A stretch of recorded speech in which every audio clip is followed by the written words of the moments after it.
Olá a todos, bom dia, boa tarde, boa noite. Estamos aqui em mais um episódio do nosso podcast, Talking Tax, nossa temporada sobre reforma tributária. E hoje com um tema especial e super controverso, que são as características da reforma especiais para dois setores muito relevantes na nossa economia, educação e saúde. A gente conta com uma convidada super especial, uma convidada que já veio no nosso saudoso Jovem Tex. Eu vou passar Saudoso e amado. passar a Saudoso e palavra amado. aqui para o Vini, para ele fazer as apresentações e passar a palavra. Olá, bom dia, boa tarde, boa noite a todos. Como o Tia antecipou, a gente tem o verdadeiro privilégio de receber a Thaís Xingai, querida amiga, entusiasta do nosso projeto, do nosso trabalho. O Ti falou, né? Foi no Jovem Tex, então, felizmente ela está aqui de volta no Talking Tex para falar sobre um assunto que, enfim, a síntese é que o livro dela é simplesmente o mais vendido da Amazon, então acho que isso sintetiza muito uma profissional super séria, muito dedicada, com uma didática absolutamente incrível e uma pessoa que a gente verdadeiramente admira muito. Então, Thaís, muito obrigado pela aceitação do convite, pela disponibilidade de vir aqui conversar conosco. E um agradecimento especial ao nosso patrocinador, Wealth & Family, uma academy de gestão patrimonial desenvolvido exclusivamente para famílias de alta renda, que possuem ali um patrimônio que demanda, né, precisa de uma gestão profissional. Então, se você é advogado, contador, assessor financeiro, executivo ou mesmo integrante de uma família empresária, do agronegócio, por exemplo, tenha certeza que a Wealth Family é para você. É isso, pessoal. Se vocês têm necessidade de se especializar a atender famílias de alta renda de uma forma prática, eu convido a todos a seguir o Instagram do Wealth & Family, wealth.family, e saber as novidades lá com eles. Eles sempre publicam conteúdo de muita qualidade e a gente confia muito no trabalho de excelência dos nossos parceiros da Wealth & Family. Obrigada a vocês, Ti, Vini, Tiago, Vinícius. Sempre muito bom estar aqui com vocês.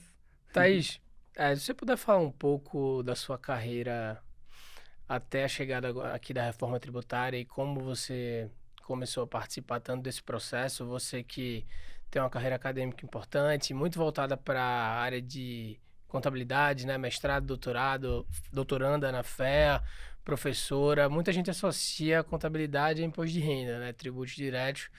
E você muito voltada para a reforma, indo para Brasília, participando das discussões. Agora lançou um livro com o Breno, super aplaudido, vendido. Então vocês estão muito a par do assunto, mas talvez olhando para sua carreira a gente pense, a Thaís tem uma carreira muito talvez voltada para um profissional que teria muita qualidade também para impostos diretos, por exemplo, que eu sei que você também faz. Conta um pouco sua ligação com a reforma. Bom, você tem razão, Ti. Historicamente, eu estudei imposto de renda, né? E foi por isso que eu acabei parando ali no mundo da contabilidade, que conversa muito mesmo com a tributação direta. A gente apura o lucro real aqui no Brasil a partir do lucro contábil. E essa é a minha área de dedicação original. Mas em algum momento ali no caminho eu tropecei num IVA, brincadeira, mas em algum momento ali no caminho a gente começa a ter as discussões sobre a reforma tributária surgindo de uma forma mais intensa na GV, especialmente, ali em 2016, até um pouquinho antes, e o Breno estava muito envolvido nessas discussões desde o nascimento ali da ideia da reforma nessa última volta que virou a PEC 45. E eu fui me envolvendo, tanto academicamente como profissionalmente. Eu atuo muito em tax policy e durante a tramitação da PEC 45 e do PLP 68, a gente atuou muito ali na construção do texto da reforma, olhando para alguns setores específicos, setores mais sensíveis, como saúde e educação, que a gente vai falar aqui hoje. E assim eu fui me envolvendo na reforma, depois virou um envolvimento, além de profissional, muito acadêmico. Hoje eu dou aula em vários cursos sobre a reforma tributária. No INSPER, onde eu atuo como professora, nós temos hoje matéria sobre a reforma, cursos específicos sobre a reforma, e eu estou lá. E disso surgiu o livro, né, dessa paixão mesmo que virou a reforma tributária, e hoje ela está aqui. Muitos dos nossos estudos estão materializados nessa obra que é o Manual da Reforma Tributária. Que legal. Bom, entrando mais especificamente no assunto, a gente sabe que inicialmente a ideia era de uma alíquota única, sem nenhum tipo de benefício fiscal, e você falou que começou na GV, né, a ideia da PEC 45, mas a gente sabe que os setores de saúde e educação tiveram uma redução, né, de 60% na alíquota. Então, se você puder falar um pouquinho de como se deu essa alteração, né? Claro, é o preço da democracia, né, como todos falam, mas se você puder falar um pouco dessa ideia inicial de não ter uma redução da alíquota, uma alíquota única, e depois para o cenário que nós temos hoje, a gente vai ficar muito feliz. Bom, aquele projeto de reforma que era a PEC 45, ele nasce no CECIF, o Centro de Cidadania Fiscal, que é um think tank que foi criado ali especialmente para desenhar a reforma tributária. E a sugestão, a proposta que saiu do CECIF era uma proposta de alíquota única, com vedação completa, incentivos fiscais, nenhuma exceção. Quando a gente olha para a literatura, Vini, de fato, na literatura internacional, sobre o modelo de IVA, existe um consenso de que a alíquota única é a melhor opção.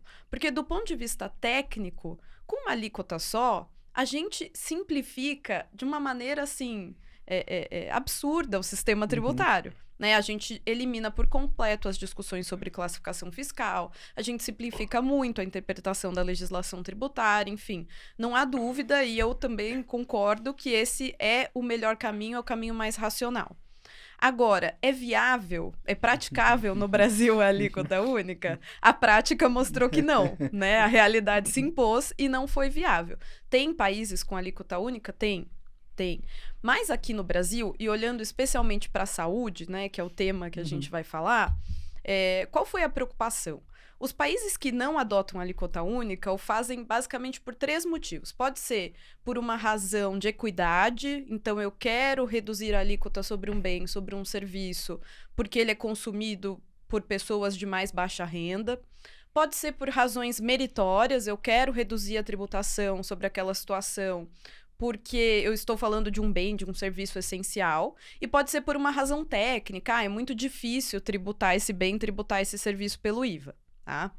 No caso da saúde, a gente teve um misto ali de equidade e questões meritórias. Por quê? E essa não é uma preocupação só do Brasil. Quando se tributa a saúde pelo IVA, e aqui no Brasil, a gente teve essa ideia de manter a arrecadação tributária, mesmo com a reforma tributária, né? A gente poderia acabar gerando um aumento de preço sobre os serviços de saúde, que hoje estão sujeitos a alíquotas menores. O ISS geralmente é de 2%, o PIS e a COFINS são cumulativos, geralmente 3,65%. Então, a gente identificou ali, bem no começo da tramitação da PEC 45, que a reforma geraria um aumento de preços ao consumidor, ao paciente. E a preocupação é o impacto que isso pode ter sobre a saúde pública e sobre o serviço público de saúde. Mesma coisa para a educação. Por quê? Vamos pensar na saúde. Se eu aumento se eu aumento o preço do serviço de saúde por conta do IBS da CBS, eu aumento o valor do plano de saúde, e eu posso ter uma boa camada da população que não vai ter condições de pagar, vai ficar fora, vai sair do serviço privado e vai precisar acessar o SUS, que hoje não tem mais condições de absorver ninguém. O SUS já está no teto do seu orçamento. Então, a preocupação ali, no momento de se pensar em um tratamento diferenciado para saúde e educação, foi essa, né? O cuidado com o serviço público de saúde e garantir, isso é algo muito interessante que a gente vê na experiência de outros países, essa preocupação de garantir que a tributação não interfira na escolha de saúde do cidadão, então que ele não deixe de se tratar, ou que ele não escolha entre um tratamento e outro, porque o tratamento é mais caro ou mais barato por conta do IVA, é garantir essa neutralidade na escolha do serviço de saúde.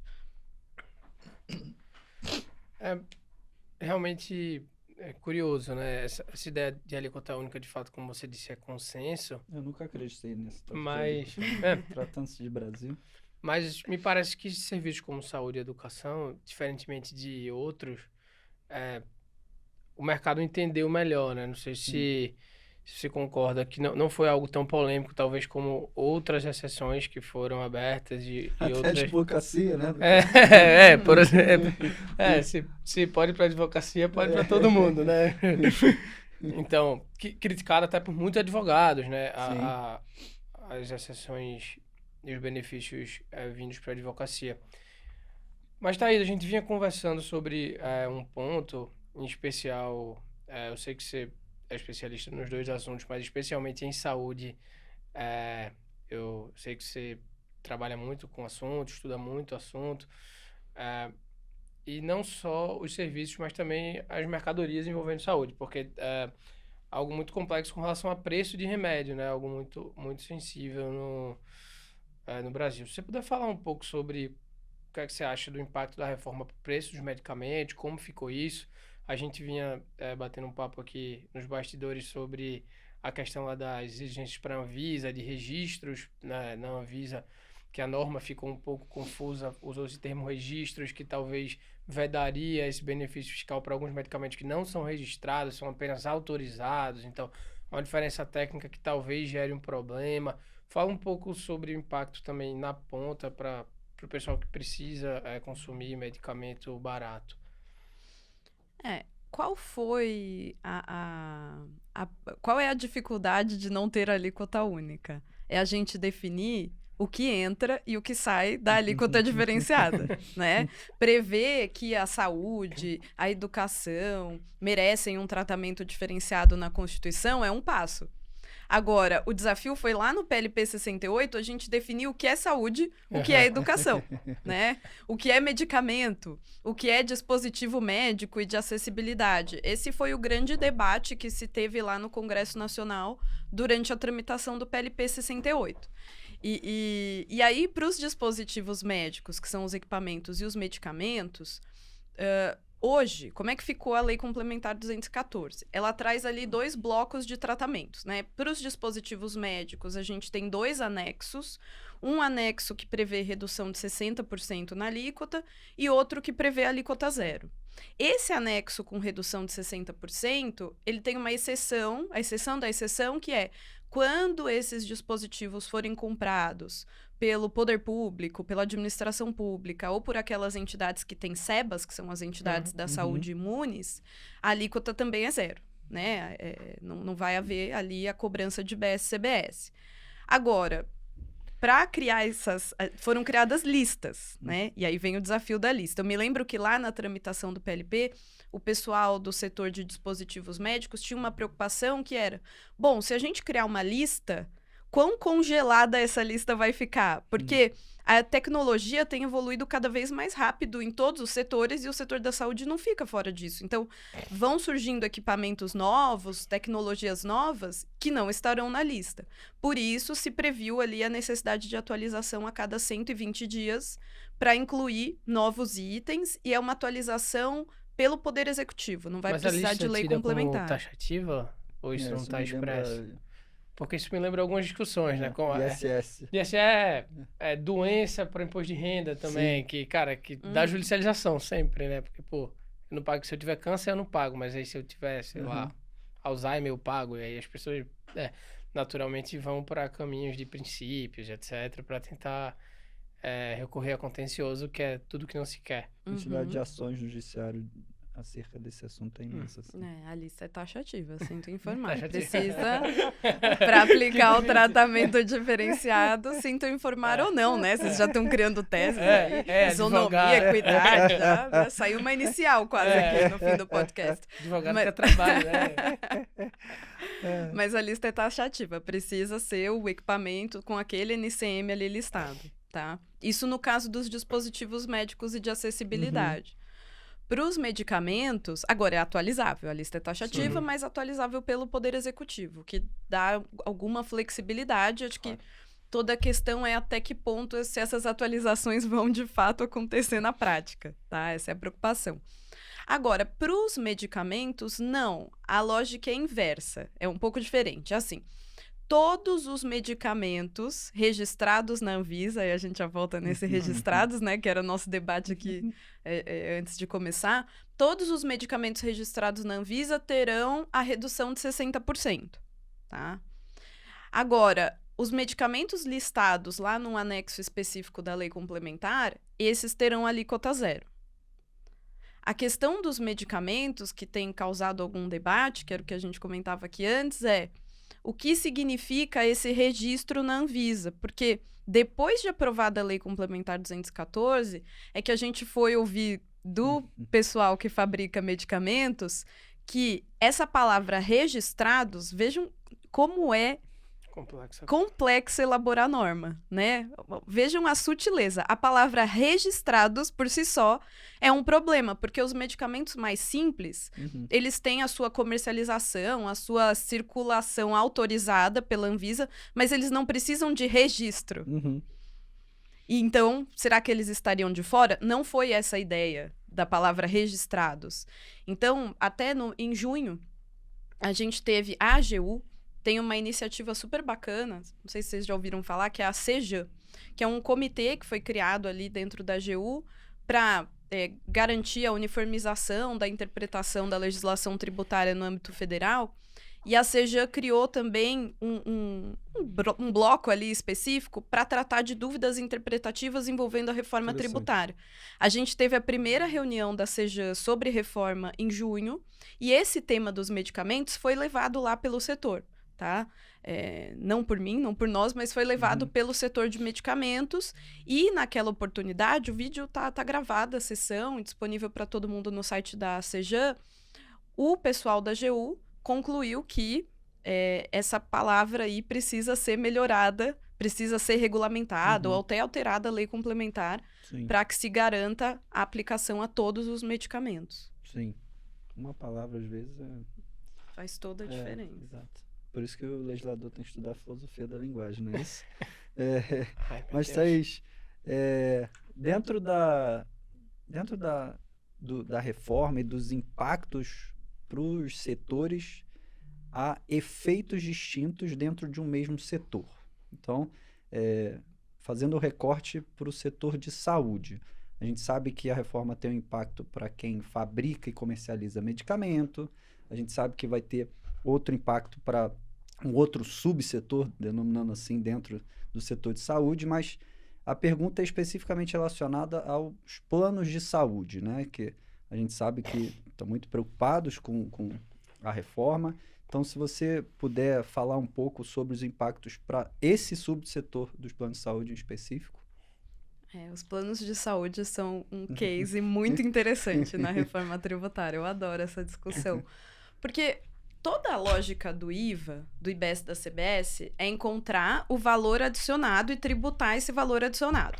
E aí, para isso, a gente pode usar um método aditivo, que é tributar a mão de obra mais margem de lucro e juros, ou a gente pode usar o método subtrativo. Aqui no Brasil, a gente ficou com o método subtrativo, que é o método de imposto contra imposto, né? Então, a gente faz incidir o IBS e a CBS na venda, registra o crédito das compras, contrapõe esses dois números e encontramos o valor a ser recolhido. Isso é subtrativo. Momento nerd aqui, né?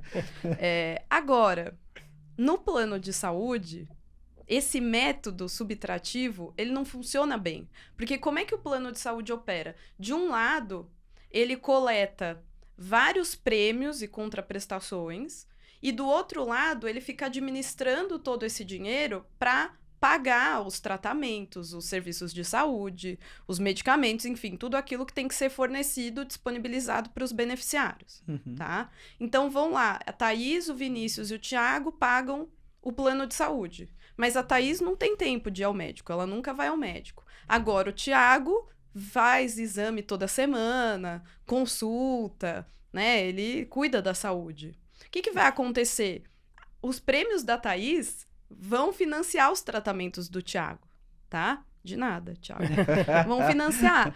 E porque o plano funciona nesse sistema de pooling. Sim. Tá? E aí, o que se decidiu? Eu não consigo identificar exatamente qual é o valor adicionado na prestação de serviços do plano. Para o Vinícius, para o Thiago, para a Thaís. Vamos identificar o valor adicionado do grupo. Então, todo mês, a base de cálculo do plano de saúde vai ser a diferença entre os prêmios arrecadados e os sinistros que o plano de saúde teve de suportar, teve de pagar. Tá? Então, embora o IBS e a CBS, de um modo geral, sejam apurados pelo método de imposto contra imposto, no caso do plano de saúde ficou base contra base, tá? É uma exceção para viabilizar, por isso que há um regime específico. A ideia, diferentemente dos serviços de saúde, em que a gente reduz a alíquota por questões de equidade, por questões meritórias, no plano de saúde a gente cria o regime específico por motivos técnicos, porque seria muito difícil, talvez até inviável, apurar a base, apurar o IBS e a CBS no método de imposto contra imposto. Tá? Então foi essa a escolha. Tem também tratamento diferenciado? Tem, porque além dessa base diferente, os planos de saúde terão a mesma redução de alíquota dos serviços, que é aquela de 60%, para a gente manter aí uma homogeneidade, né, na tributação da cadeia da saúde. Como é que ficou? Isso não tá nem no roteiro, desculpe, Thaís. Como é que ficou os planos de saúde corporativos ali, que as empresas contratam e arcam? Tem alguma diferença para fins de creditamento ou isso é totalmente indiferente? Não, a apuração do IBS da CBS sobre o plano de saúde empresarial vai funcionar da mesma forma. Vai ser nesse formato de pooling, base contra base. O que tem uma diferença é que... Se tiver uma coparticipação, por exemplo, do empregado. Por exemplo, a empresa paga metade, o empregado paga metade. Ela se acredita sobre tudo ou só sobre o que ela pagou? Né? Ah, bom ponto. Então, quando o plano é empresarial, a empresa vai poder tomar crédito desde que, isso é importante, desde que a concessão do plano esteja prevista em acordo ou convenção coletiva. Era mais ou menos aí que eu queria chegar. Minha memória é boa, mas não tanto. Porque o plano de saúde, né, nas discussões lá na reforma, algumas pessoas entendem que o plano de saúde ele é um serviço de uso ou consumo pessoal, de uso e consumo pessoal. Porque a empresa contrata não em benefício próprio, mas em benefício de uma pessoa física. Então, se nada fosse feito, o plano de saúde poderia acabar caindo naquela regra, e quase caiu, isso foi alterado ali na tramitação do PLP 68, naquela regra de uso e consumo pessoal, em que ou eu tributo o fornecimento para o empregado, ou eu não posso tomar crédito sobre o serviço adquirido, sobre o bem ou serviço adquirido. Para o plano de saúde foi criada uma exceção quando concedido em acordo ou convenção coletiva. Isso é importante. Aí, nesse caso, é que a empresa contratante ela vai poder tomar um crédito que tem uma fórmula muito... Minha versão contadora gosta, né? Mas essa fórmula, ela talvez até mereça algumas críticas, mas ficou uma fórmula assim. O valor do crédito vai corresponder ao IBS, valor do IBS-CBS recolhidos pelo plano de saúde, e aí ele vai ser proporcionalizado para cada empresa, pela razão entre o total de prêmios que o plano recebe e os prêmios que foram pagos por aquela empresa. Então, é como se eu fosse rateando o IBS e CBS recolhidos pelo plano entre as empresas que o contratam, tá? Interessante. E faz sentido, né? Faz sentido. Um ponto que a gente colocou... se não no nosso manual, num livro que o professor Eurico organizou sobre a reforma tributária, em que Breno e eu, a gente tem um capítulo sobre o setor da saúde nesse livro do Eurico, e lá a gente fez esse comentário de que, no fim do dia, o valor do crédito com essa fórmula, ele vai acabar variando de acordo com a sinistralidade do plano. Por quê? Como a base de cálculo do IVA do plano é a diferença entre prêmios e sinistros, um plano que tenha menos sinistros, que seja de sinistralidade baixa, ele vai ter mais IVA. Ele vai recolher um IBS-CBS maior. E aí, consequentemente, a empresa que contrata esse plano vai receber mais crédito.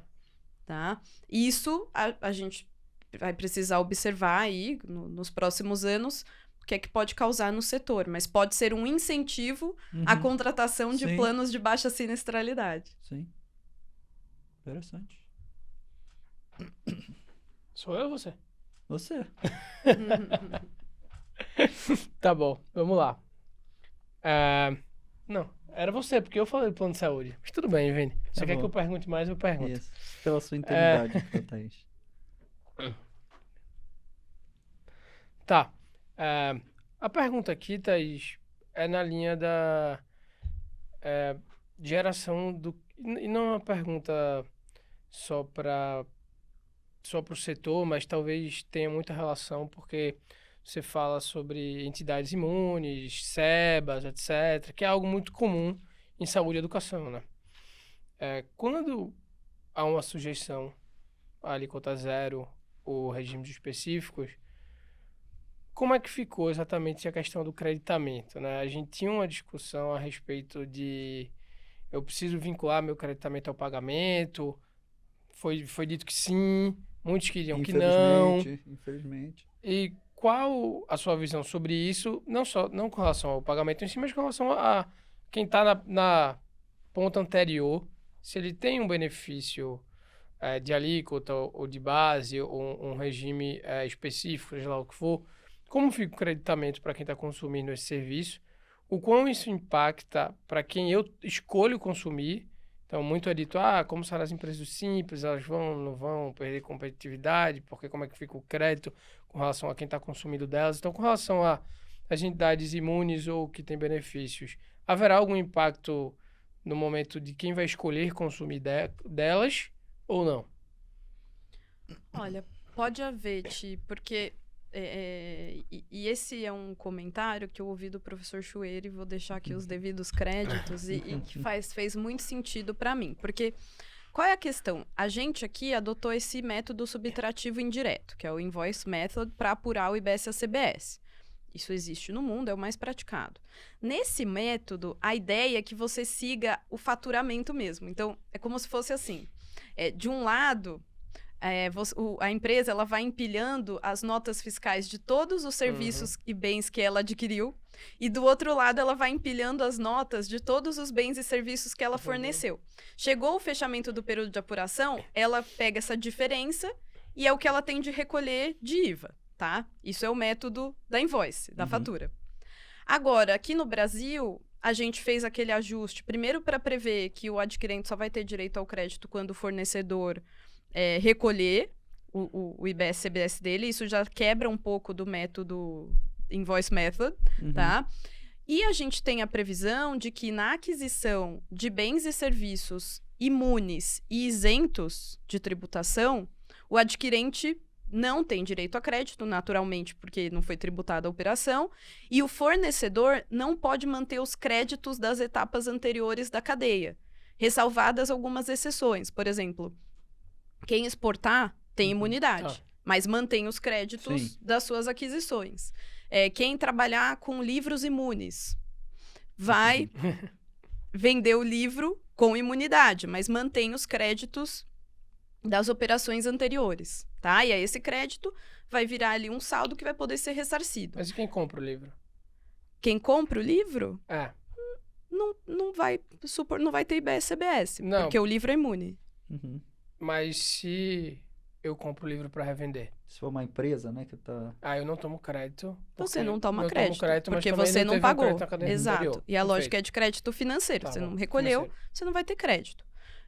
A questão é aquele que produziu o livro e que teve ali uma série de aquisições para insumos, para desenvolver essa atividade. Agora, ele vai poder manter o crédito, né? Ele vai poder manter o crédito. Mesmo se ele não tiver saída, ele vai poder pedir um ressarcimento em dinheiro e a vida vai seguir. Sim, sim. E essa livraria que comprou para revender também, ela vai ter outras fontes de crédito que ela vai poder manter, no caso do livro. Agora, no caso das entidades de saúde e educação que sejam imunes, não. Então, vamos falar um pouco de educação, que aí tem um exemplo interessante. Se a gente tiver uma universidade que preste serviços de pesquisa e que seja uma universidade imune lá de acordo com o artigo 156C da Constituição Federal. Quem estiver nesse artigo 156C é imune ao IBS e à CBS, embora o artigo 150 fale em impostos. Isso foi estendido para a CBS na reforma. É imune. Agora, se esse prestador dos serviços de pesquisa for uma ICT, uma instituição de ciência e tecnologia sem fins lucrativos, não há imunidade. Há alíquota zero sobre os serviços de pesquisa e desenvolvimento. Tá? Então, vamos pensar que a gente tem a Universidade Imune, prestando o serviço de pesquisa e desenvolvimento, e a ICT, uma com imunidade e outra com alíquota zero. Essa ICT, se vocês contratam aqui para o Talking Techs uma entidade para fazer uma pesquisa, tá? Para o Talking Techs, vocês vão adquirir esses serviços sem pagar IBS-CBS, seja pela imunidade, seja pela alíquota zero. Mas a ICT vai manter os créditos das operações anteriores. A Universidade Imune, não. Tá? Entendi. Então, no fim do dia, fica mais caro desenvolver a atividade como uma entidade imune do que como uma ICT. É isso que tem gerado algum debate acadêmico, né? Por talvez causar um prejuízo à isonomia, enfim. E é um debate válido, faz todo sentido. Eu confesso que pensando aqui, não entendi por que da distinção. Se ambas não têm fins lucrativos Mas talvez... ficou na norma isso, né? Então, há uma disposição expressa falando que só para a situação da ICT, que seria a situação de alíquota zero. Sim. Na verdade, a gente tem a previsão de que operações imunes e isentas não mantêm o direito ao crédito. Porque, claro, né? O ICT não é uma entidade de assistência social, mas assim, talvez pudesse colocar no mesmo dispositivo. Eu tô pensando aqui. Assim, na experiência internacional, existe essa técnica de desoneração completa e parcial. E aí, pensando aqui no Brasil, a alíquota zero, ela é uma desoneração completa. Porque eu desonero tanto o fornecimento quanto a cadeia, já que eu permito a devolução dos créditos. A imunidade e a isenção ficaram como desoneração parcial, porque eu desonero o fornecimento, mas eu não mantenho os créditos das operações anteriores. Agora, por que alguns serviços ficaram na desoneração completa e outros na desoneração parcial? Não houve clareza ali no processo legislativo dessa escolha. É uma escolha do legislador e de política. Agora, será que aqui no Brasil foi uma escolha deliberada ou acidental? Não me parece ter sido deliberada, tá? Entendi. Não me parece. Entendi. Interessante, né? Uma distinção que, enfim, vai trazer diferença, né? A questão de creditamento.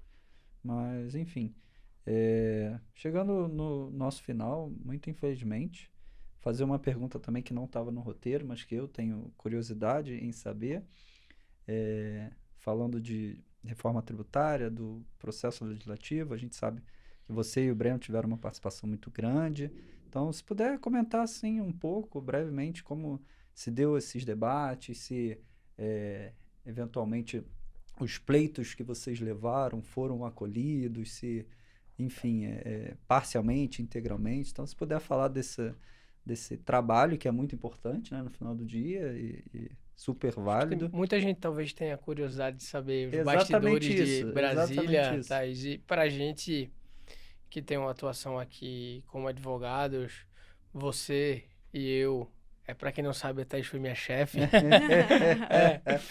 como advogados, assim, majoritariamente de consultoria tributária, né, você ter que ir lá defender um pleito em Brasília, junto com deputados e senadores, muitas vezes muito qualificados, mas não técnicos. O técnico ali é você defendendo o interesse de alguma entidade associativa ou de algum setor. Imagino que demande alguma complexidade, deve ser um trabalho interessante de ser feito, né? E muita gente que está assistindo aqui, muito provavelmente era como você, que nunca tinha ido a Brasília, talvez nunca tinha conversado com um parlamentar sobre assunto nenhum que seja. Então, conta um pouco para a gente como foi essa experiência que você teve. Olha, um aspecto curioso, assim, eu não sabia como o Congresso Nacional é grande. Tá? Olha, a gente andava ali coisa de 5 quilômetros num dia de levar pontos aos gabinetes, enfim, fazer nossas audiências é uma coisa realmente que eu aprendi da pior forma, que foi estando lá de salto alto. Tá?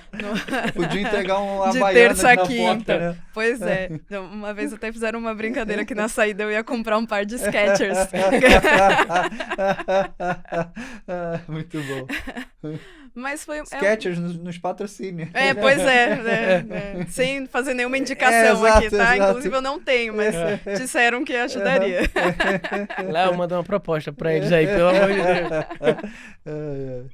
Muito bom. Agora, foi uma experiência muito rica, assim, e do nosso lado muito positiva, porque nós conseguimos ser ouvidos quando precisamos ser ouvidos, tá?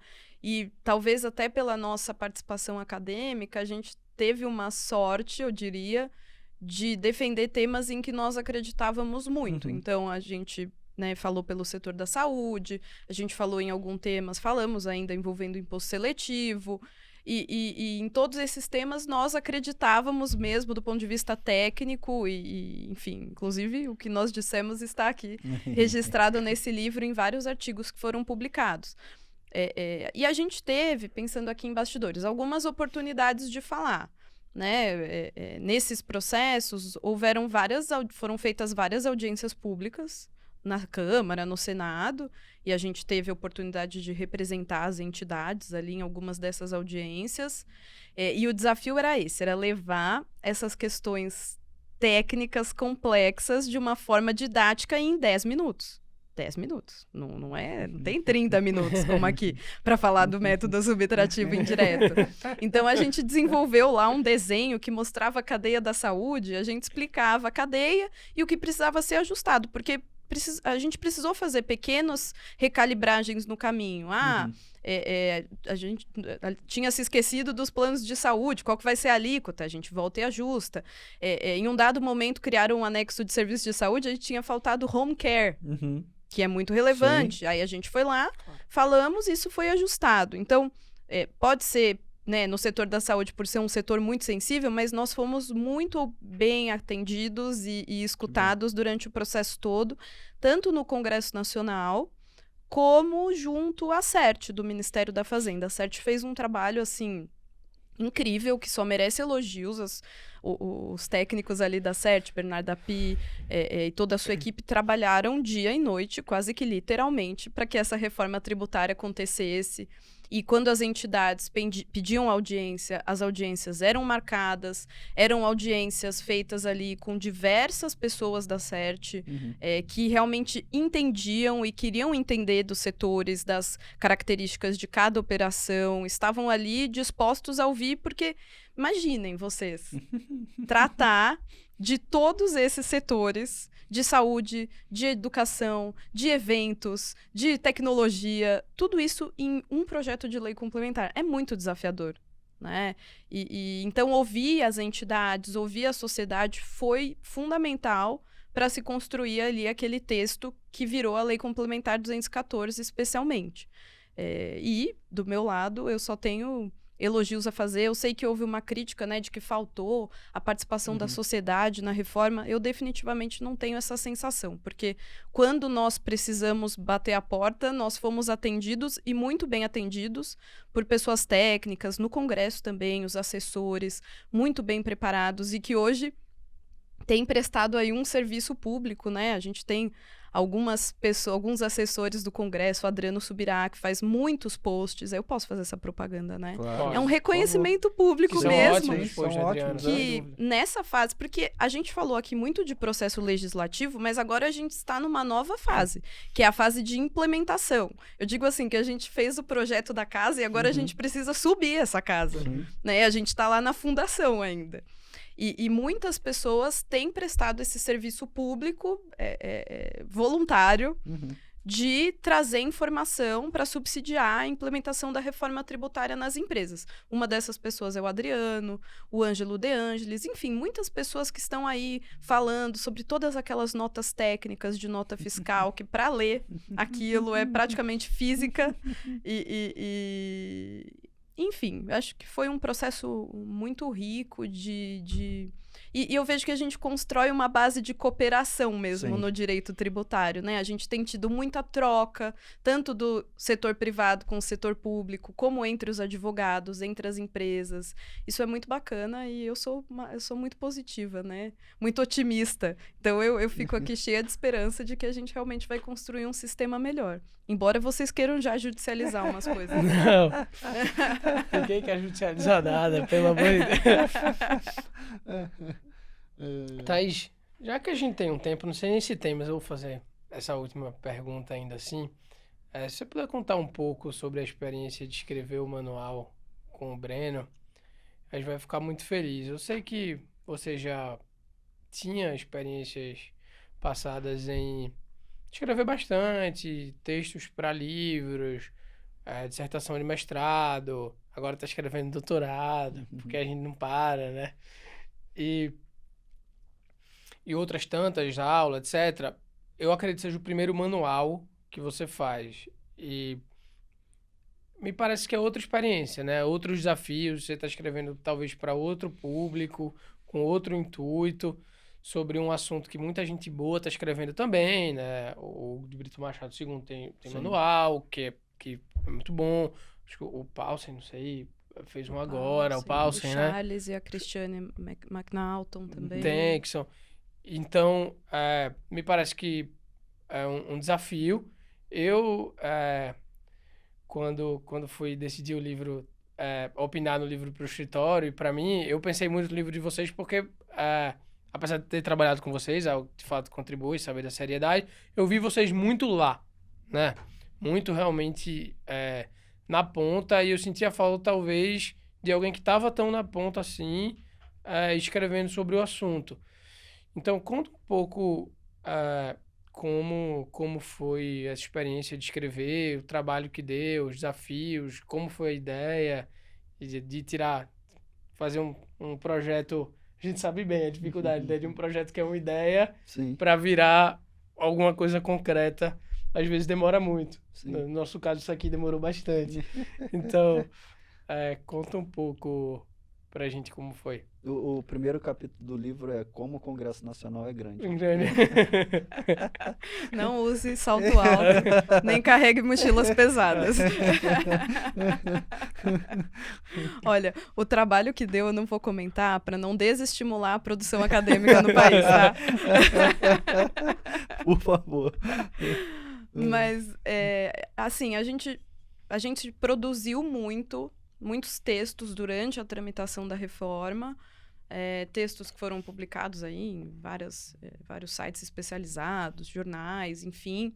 Produzimos textos para várias obras coletivas, nós temos muitas obras coletivas sobre a reforma, né?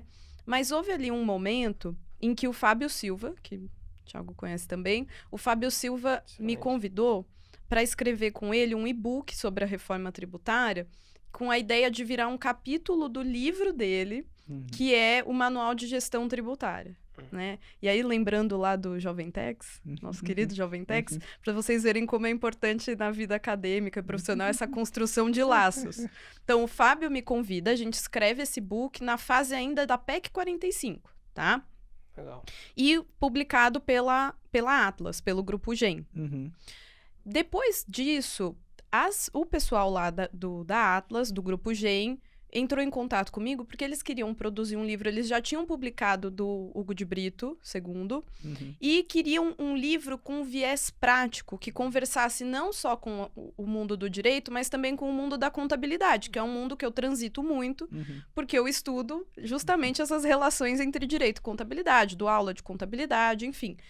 E eu aceitei esse desafio, que era um super desafio, porque a ideia era publicar o livro rapidamente. Então, a ideia era assim, encerrada ali a tramitação do PLP 68, a gente fechar o livro em 2 meses, para já publicar no começo das discussões. E a gente escreveu a toque de caixa com uma ideia que foi, de fato, gerar um conteúdo prático, tá? Então, tem conceitos? Tem. A gente, né, e eu convidei o Breno justamente pensando em conceitos, para a gente não se perder ali entre o pragmatismo e os conceitos. Então, tem lá uma explicação, o que é valor adicionado, o que significa apurar crédito financeiro, sabe, alguns conceitos que talvez não tenham ficado registrados durante o processo de reforma, mas a gente sabe que permearam todas essas discussões aí que nós tivemos na ponta, como você disse. Então, quando a gente ia debater, faz sentido conceder um crédito sobre os serviços, para os prestadores de serviços? que é uma discussão que houve lá no Congresso. A gente dizia, não, porque o conceito de valor agregado é justamente a mão de obra e a margem de lucro. Então, como é que eu vou deixar de tributar a mão de obra, né? Que seria a ideia de conceder um crédito sobre a folha de salários, que em algum momento se aventou. Então, a gente quis registrar essas bases mesmo da discussão e dessas discussões que nós vivemos lá no Congresso, na prática, na construção da reforma. A gente também criou algumas coisas que nós sentíamos falta. Por exemplo, aqui tem um índice, não é propaganda, mas você me perguntou, eu vou dizer. Claro. Tem um índice remissivo da PEC, da emenda constitucional, o índice remissivo da lei complementar, que nós criamos ali com todo cuidado e que eu consulto. Esse livro aqui é o meu livro, eu ando com ele para cima e para baixo todos os dias. A gente criou uma série de desenhos, uma série de números, testes numéricos, tudo isso para trazer, de fato, algo com um conteúdo muito prático e de construção da reforma. A gente sabe que ainda falta a regulamentação infralegal e a reforma vai evoluir muito. Então, a ideia é que esse livro vá evoluindo junto da evolução do IBS e da CBS. Né? É quase que um registro de muito do que a gente viveu ali desde 2019, quando a PEC 45 foi apresentada. E antes de nós terminarmos, um agradecimento especial ao nosso patrocinador, Wealth and Family, uma academy de gestão patrimonial desenvolvido exclusivamente para famílias de alta renda, que possuem ali um patrimônio que demanda, né, precisa de uma gestão profissional. Então, se você é advogado, contador, assessor financeiro, executivo ou mesmo integrante de uma família empresária, do agronegócio, por exemplo, tenha certeza que a Wealth Family é para você. É isso, pessoal. Se vocês têm necessidade de se especializar a atender famílias de alta renda de uma forma prática, eu convido a todos a seguir o Instagram do Wealth Family, wealth.family, e saber as novidades lá com eles. Eles sempre publicam conteúdo de muita qualidade e a gente confia muito no trabalho de excelência dos nossos parceiros da Wealth Family. Legal. E o sucesso do livro é inevitável, né? Pelas pessoas envolvidas, como a gente falou no início, em tom de brincadeira, mas que é séria, número 1 da Amazon. Então, a propaganda está feita, se não por ela, por nós, né? Então, sem dúvida. Eu tenho o meu, ainda não comecei a ler, mas em breve começarei. Então, enfim, somos privilegiados verdadeiramente. Entusiastas, né? A Thaís gentilmente disponibilizou o livro para sorteio para os nossos assinantes, Vini. Olha aí, em algum lugar aqui vai ter um link de WhatsApp para você cadastrar o número, o e-mail para o sorteio e também o link para compra, porque sorteio é um só. Então, para os demais, a gente vai colocar em algum lugar aqui o link da Amazon, algum outro link para disponibilizar o pagamento, a compra e o pagamento. Vale super a pena, pessoal. Eu tenho, para quem trabalha com o assunto, de fato, me parece, temos excelentes opções no mercado, mas parece ser um livro com viés mais prático, que vale a pena dar uma olhada para quem tem essa necessidade de realmente trabalhar com o assunto do dia a dia, dúvidas práticas. Então, e para quem não ganhar o sorteio, a gente tem um cupom de desconto. Eu passo para vocês colocarem aí, em algum lugar aqui embaixo. Olha aí, muito obrigado por isso. Mas, Thaís, só te agradecer. Infelizmente, a gente chegou no final. Bate-papo super proveitoso, super gostoso, muito agradável. Você passou por diversos pontos aqui que o setor de saúde e da educação, curiosamente, não tenho visto tanta coisa assim, talvez pela especificidade do tema. Infelizmente, você participou, teve lá com barriga no balcão, no Congresso. Então, verdadeiramente, sem nenhuma complacência, a gente está muito feliz de tê-la aqui conosco. Muito obrigado por separar um tempinho do seu dia. Sempre falo isso para registrar, porque, enfim, a correria é muito grande. Então, muito obrigado mesmo por isso. Valeu, Vini. Thaís, obrigado. Um agradecimento público em homenagem. Você foi minha primeira experiência profissional, o Vini sabe, foi trabalhando no escritório da Thaís, do Breno. E a gente sempre... Thaís é realmente uma espécie de mentora da carreira para mim. Sempre que eu tenho uma dúvida e quero fazer minhas loucuras, inclusive aqui do podcast, ela apoia, então... Só eu sei quanto a Thaís é mencionada por esse mencionar, rapaz. A mim. Vamos perguntar a Thaís, né? Além de ter sido minha chefe, fui monitor dela no INSPE, aluno, vários artigos juntos, então é sempre, de fato, um prazer contar com a sua ajuda. Sempre que a gente chama, ela vem, né, Vini? Que continue assim. Sim. Então, eu ia fazer um agradecimento ao Breno também, mas eu tô chateado com ele porque a agenda dele tá muito lotada e ele não aceita vir. Então, Breno, um puxão de orelha. Quando você estiver aqui, eu faço o seu. Tates, brigadão. Foi realmente um prazer, um bate-papo muito gostoso. Obrigada a vocês, eu só tenho a agradecer por me convidarem de novo, né? Breno, na próxima é com você, tá? Mas por me convidarem de novo, e eu adoro estar aqui, adoro acompanhar esse desenvolvimento de vocês, assim, eu fico muito feliz mesmo, né? O Ti, não sei se tem essa palavra pupilo, não existe isso, não. Mas eu adoro, eu fico vibrando, assim, com as suas conquistas, junto com o Vini, e adorei falar da reforma, falar desses setores que me são tão caros, saúde e educação, e sucesso ao Talking Techs. Vida longa! Obrigado. Valeu, pessoal!